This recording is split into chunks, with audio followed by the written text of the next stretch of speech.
PTI کے اگر سربراہ لڑ رہے ہیں تو پاکستان پیپلز پارٹی کی طرف سے مجھے ٹکٹ دیا گیا، میں ان کے مد مقابل میں یہاں اس علاقے میں پیدا ہوں، جتنا اس علاقے کو میں جانتا ہوں تو جو اس شہر کا نہیں ہے، اس حلقے کا نہیں ہے، وہ یہاں کے مسائل یا عوام کو تو نہیں جان سکتا۔ عمران بمقابلہ عمران، کراچی میں قومی اسمبلی کے حلقہ این 239 میں ہونے والا ضمنی الیکشن ہر خاص و عام کی توجہ کا مرکز بن گیا۔ اس حلقے میں چیئرمین PTI عمران خان کے مد مقابل ہیں انہی کے ہم نام عمران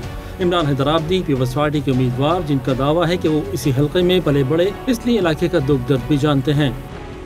PTI کے اگر سربراہ لڑ رہے ہیں تو پاکستان پیپلز پارٹی کی طرف سے مجھے ٹکٹ دیا گیا، میں ان کے مد مقابل ہوں،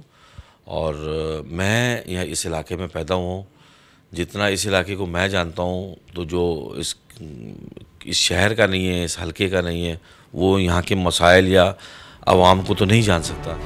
سیوریج کا مسئلہ ہو، علاقے میں تعلیمی اداروں کے قیام کی بات ہو، عمران حیدرآبادی کہتے ہیں انہوں نے صرف وعدے ہی نہیں کیے، عملی کام کر کے دکھائے ہیں۔ جو کمپلیٹ ہوا اس میں سعود آباد چورنگی سے میمن گوٹ تک کی روڈ تھی،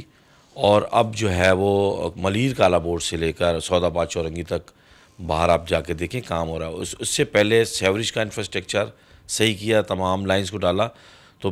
اور اسکول اور کالجوں کو مزید بہتر کرنے کے پروجیکٹس اس پہ کام ہو رہا ہے۔